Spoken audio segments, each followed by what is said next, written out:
Neno la Mungu linasema waziwazi juu ya mtu unayenitazama mahali ulipo.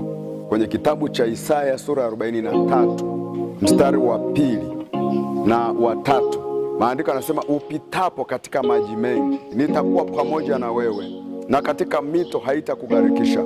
Uendapo katika moto hautateketezwa, wala mwali wa moto hautakuunguza.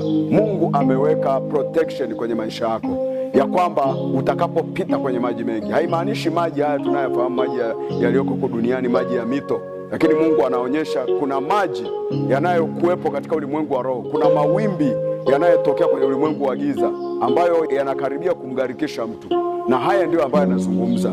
Wakati mwingine ni mambo magumu yanayopita ambayo unaona kabisa sitasalia, sitabaki salama. Huenda mambo haya yataniharibu, yataniua, yatanitoa kabisa duniani. Lakini Mungu anasema upitapo katika maji mengi, hata upitapo kwenye moto. Moto ni vitu vinavyokufanya upate maumivu, maanake moto unaunguza, majaribu ya kuunguza, majaribu ya kutesa. Maandiko anasema upitapo katika moto, bali Mungu anasema atakuwa pamoja na wewe, wala mwali wa moto, wala huo moto hautakuunguza. Mungu yupo kukusaidia, atakuvusha kwenye hiyo hali unayopita, atakuvusha kwenye huo moto unaokutana nao leo.